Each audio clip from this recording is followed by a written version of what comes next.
What would you do if you gave up a part of your body to save the life of the person you loved more than anything in this world, only to walk in on them in bed with someone else on the morning of your wedding day? This is the true story of a man who sacrificed his kidney for love, and how that single act of devotion turned into the most public betrayal Africa had ever seen. Lagos, Nigeria, March 2023. A man named Chidi stood at the altar of the Redeemed Christian Church on Victoria Island wearing a cream-colored agbada his mother had spent 3 months saving to buy for him. 250 guests filled the pews behind him, fanning themselves in the humid afternoon heat, whispering quietly as the organist played the same song for the fourth time. The bride was late, 30 minutes late, then 45. Chidi kept checking his phone, his best man Joshua standing beside him trying to crack jokes to ease the tension, but Chidi's hands were trembling. Something felt wrong, the kind of wrong that sits in your chest and makes it hard to breathe.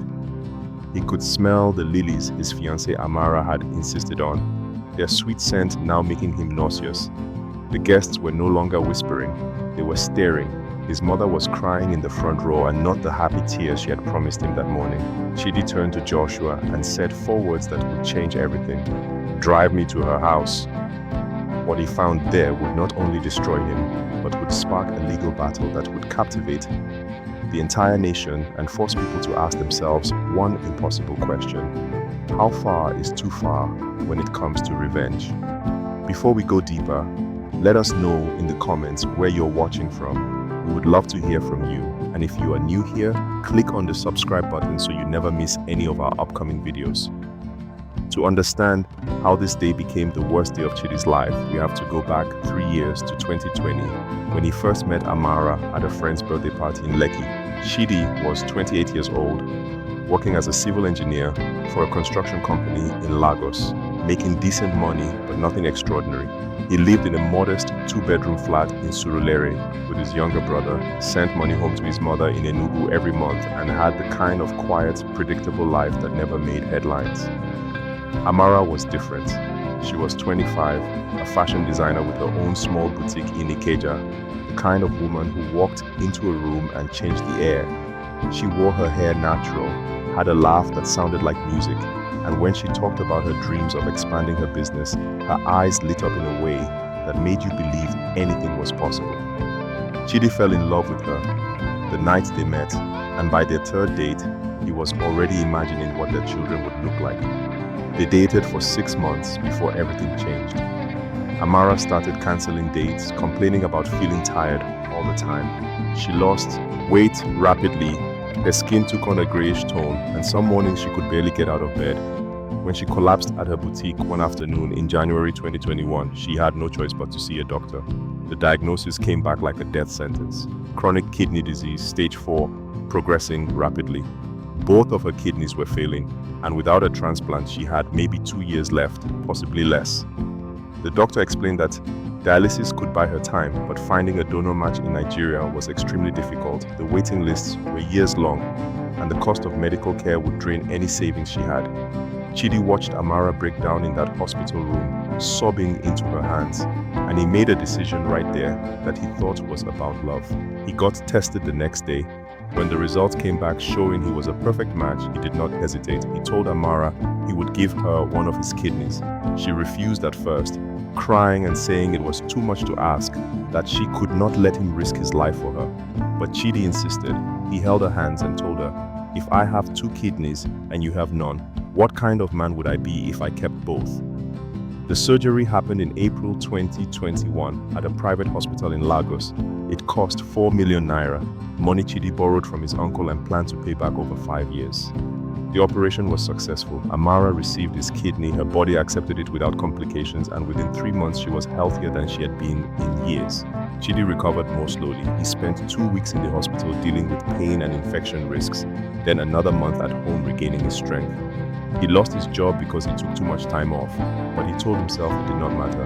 He had saved the woman he loved. That was worth everything. 4 months after the surgery, in August 2021, Chidi proposed to Amara in front of her family during her father's 60th birthday celebration in their hometown of Owerri. She said yes. and everyone clapped and cheered, and for a moment, Chidi felt like his life was finally making sense. The wedding was set for March 2023, giving them time to save money and plan properly. But in the months leading up to the wedding, things started to change in ways Chidi could not quite name but could definitely feel. Amara became distant.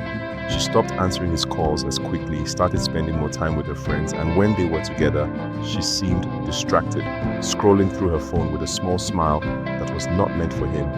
When Chidi asked what was wrong, she told him he was being paranoid, that wedding planning was stressful, that he needed to relax. But his cousin Sandra, who was close with Amara's sister, pulled him aside 2 months before the wedding and told him something that made his stomach drop. "I do not want to cause trouble, but I heard Amara has been seeing someone, an old boyfriend. His name is Emeka. I do not know if it is true, but I thought you should know." Chidi confronted Amara that night. She denied everything, her voice rising with indignation. "So now you are listening to gossip? You do not trust me after everything we have been through?" Chidi apologized. He felt guilty for even bringing it up. He told himself Sandra must have heard wrong, that people love to spread rumors, especially about weddings. He pushed the doubt down deep and focused on the wedding plans. Everything was moving forward, except Amara's heart had already moved somewhere else. March 18th, 2023. By 2:30 in the afternoon, Amara still had not arrived at the church. By 2:45, the priest was asking if they should wait or reschedule. That is when Chidi told Joshua to drive him to Amara's apartment in Ikeja. The drive took 25 minutes through Lagos traffic, and every minute felt like an hour.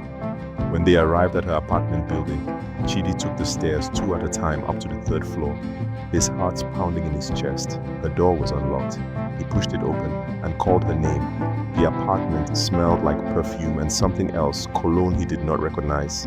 He walked through the living room toward her bedroom, and that is when he heard it, a man's voice, low and intimate. Chidi opened the bedroom door. Amara was in bed with a man Chidi recognized from photos she had shown him years ago. Emeka, her ex-boyfriend, the one she swore she had not spoken to in 3 years. For a moment, nobody moved. Then Amara spoke, her voice cold, in a way he had never heard before. "Chidi, I can explain." But there was no explanation that could make sense of what he was seeing. Chidi's voice came out, broken, barely a whisper. "Today is our wedding day." Amara pulled the sheet around herself and stood up, and what she said next would become the most infamous line in Nigerian social media history. "I know, but I am in love with Emeka now. I cannot marry you. I am sorry." Chidi stood there, his wedding clothes suddenly feeling like a costume. He asked the only question his brain could form. "How long?" Amara looked at the floor. 8 months. 8 months. She had been cheating on him for 8 months, while he was working double shifts to help pay for the wedding, while he was recovering from surgery that left him with a 6-inch scar and permanent dietary restrictions, while he was telling everyone how lucky he was to have found her. Joshua appeared in the doorway behind Chidi and put his hand on Chidi's shoulder. "Let us go, brother." But before they left, Emeka spoke, his tone almost casual. "I am sorry, man, but she chose me." Think about this for a moment. If you were standing in that bedroom, if you had just given someone your kidney and this was how they repaid you, what would you feel? Rage, heartbreak, the need for justice? Keep that feeling in mind, because what Chidi did next shocked the entire nation. The story spread through Lagos like wildfire. By that evening, everyone who had been at the church knew what happened, and by the next morning, it was all over social media. Man donates kidney to fiancé. She cheats and abandons him on wedding day. The story was shared thousands of times, trending on Twitter with hashtags like Justice for Chidi and Kidney Betrayal. Strangers were sending in messages of support. Women were posting videos crying over his story. Men were calling for Amara to face consequences. Chidi spent 3 days in his apartment, not eating, not sleeping, just replaying every moment of the last 3 years, trying to figure out where he went wrong. His mother came from Enugu and stayed with him, cooking food he would not eat. praying over him while he stared at the wall. On the fourth day, Chidi received an envelope delivered by courier. Inside was a letter from Amara's lawyer, formally requesting that Chidi cease all contact with her and stop discussing their relationship publicly. The letter also included a shocking piece of information. Amara was pregnant, 3 months pregnant with Emeka's child. The timeline was clear. She had gotten pregnant while still engaged to Chidi, while still planning a wedding with him, while still wearing the ring he had worked so hard to buy. This was not a sudden change of heart. This had been calculated, deliberate, ongoing. That night, something broke inside Chidi, or maybe something finally clicked into place. He called Joshua and said something that shocked even his closest friend. "I want my kidney back." Joshua thought he was joking at first, then realized Chidi was dead serious. "You cannot be serious, brother. That is not how it works." But Chidi had already made up his mind. The next morning, Chidi hired a lawyer named Barrister Okonkwo, a sharp woman in her 40s who had made a name for herself, taking on unusual cases. When Chidi explained what he wanted, she leaned back in her chair and smiled. "This is going to be the most famous case in Nigeria this year. Not for the kidney itself, that is medically impossible, but we can sue for damages, for emotional distress, for the financial costs you incurred, and we can demand something else. Custody of the child she's carrying." Chidi blinked. "What?" She leaned forward. "You gave her your kidney, you saved her life. Without you, she would not be alive right now, and that child would not exist. We can argue that your contribution to her survival creates a legal claim to that child's welfare. It is unprecedented, yes, but so is this entire situation." 2 weeks later, Barrister Okonkwo filed a lawsuit that made national headlines. Chidi versus Amara Nosu, claiming 20 million naira in damages and seeking partial custody rights to her unborn child based on his life-saving contribution. The Nigerian public went absolutely wild. Social media was split down the middle. Half the country supported Chidi, calling him a hero. The other half thought he was taking things too far. Before the case went to trial, both parties appeared in court for a preliminary hearing. When Chidi walked in wearing a simple black suit, the crowd erupted in applause. When Amara arrived minutes later, holding Emeka's hand and visibly pregnant, people booed. The judge, Justice Adebayo, was a stern woman in her 60s.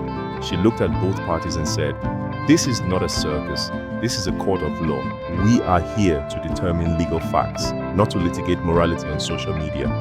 The trial began on May 15, 2023, and it was broadcast live on 3 major Nigerian television networks. Millions of people across the country tuned in to watch.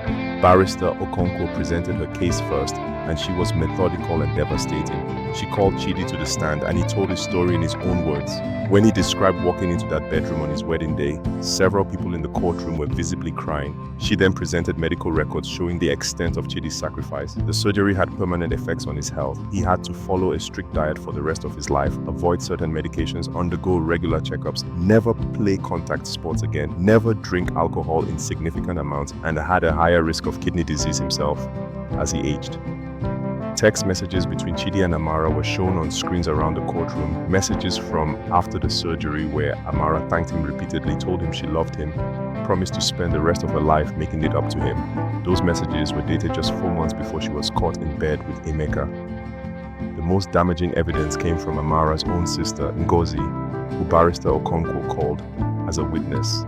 Under oath, she confirmed what many suspected. Amara had reconnected with Emeka 7 months before the wedding, kept it secret from everyone, and had told Ngozi she was planning to call off the wedding but wanted to wait until after she was fully recovered from the kidney transplant. In other words, Amara had used Chidi's kidney knowing she was going to leave him.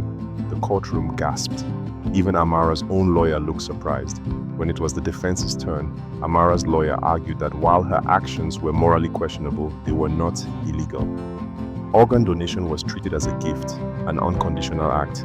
If donors could demand compensation after the fact, it would destroy the entire organ donation system. When Amara took the stand, she was composed but emotional. She admitted to cheating, admitted to the timeline, but insisted she never meant to hurt Chidi. "I will always be grateful to Chidi for what he did. He saved my life. But I cannot marry someone I do not love. I cannot spend my life with someone out of obligation." Barrister Okonkwo cross-examined her without mercy.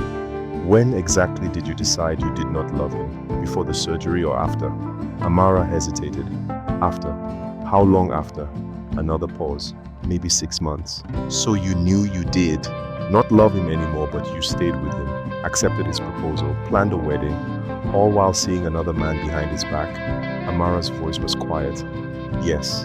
And when you got pregnant with Emeka's child, did you consider telling Chidi before the wedding day? Tears were streaming down Amara's face now. I wanted to, I just did not know how. Amara broke down completely sobbing. I'm sorry, I'm so sorry. But those tears could not undo the damage. The truth was out, and the entire nation had heard it. The trial lasted 3 weeks, and by the end, the entire nation was waiting for Justice Adebayo's ruling. On June 5th, 2023, the courtroom was packed for the verdict. Justice Adebayo took her seat, adjusted her glasses, and began reading from a prepared statement. This court has heard testimony regarding one of the most unusual and emotionally charged cases in Nigerian legal history. The question before this court is not whether Amara Nosu's actions were morally wrong. The question is whether her actions constitute legal wrongdoing that warrants financial damages and custody considerations. She paused. After careful review of Nigerian law, medical ethics guidelines, and international precedents, this court makes the following rulings. First, regarding the demand for return of the kidney itself, this court finds such a demand to be medically impossible. Organ donation, once completed, cannot be reversed. Therefore, that aspect of the claim is dismissed. Chidi's face remained neutral. Justice Adebayo continued. However, regarding financial damages, this court finds that while organ donation is generally treated as a gift, the specific circumstances of this case create an exception. Amara Nosu accepted Chidi's kidney while concealing a relationship that materially affected her intentions toward him. Had Chidi known she was involved with another man, he may have made a different choice. This constitutes fraud by omission. Therefore, this court awards Chidi 15 million naira in damages, covering his medical expenses, lost wages, wedding costs, and emotional distress. Chidi's mother gasped and started crying. But Justice Adebayo was not done. Regarding the custody claim, this court acknowledges the unique nature of this request but finds no legal basis under current Nigerian law to grant parental rights to someone with no biological connection to the child. However, this court wants to make something clear. Your sacrifice deserves recognition, your pain deserves validation. And Amara Nosu's actions, while not criminal, represent a profound moral failing that this court does not take lightly. You may not receive everything you asked for, but you have received something perhaps more valuable. The truth has been exposed, and justice, in the form available under our law, has been served. The courtroom erupted. Outside the courthouse, reporters swarmed Chidi. He stopped and spoke directly to the cameras. I did not do this for money. I did it because I needed people to know that actions have consequences. I gave Amara my kidney because I loved her, and she threw that love away like it meant nothing. But now everyone knows who she is and what she did. That is enough for me. A reporter shouted, "Do you regret donating your kidney?" Chidi thought about it for a long moment, then shook his head. No, because when I made that decision, I was a good man trying to save someone I loved. What she did after does not change who I was in that moment. I can live with that. In the months that followed, Chidi used the money to pay off his debts and start rebuilding his life. He got a new job, started therapy, and slowly learned to trust again. Amara and Emeka moved to Abuja, married quietly, and tried to escape the judgment that followed them everywhere. Her business closed, her reputation destroyed by her own choices. Chidi's story became more than just a scandal. It became a conversation about love, sacrifice, betrayal, and the price we pay for our decisions. So let me ask you this. If you were Chidi, could you forgive someone who betrayed you this deeply? Would you have taken legal action, or would you have walked away? Drop your thoughts in the comments below, because stories like this remind us that sometimes the people we love the most are capable of hurting us in ways we never imagined. If this story moved you, hit that like button and subscribe for more real stories that will make you think. Thank you for watching, and remember, actions always have consequences.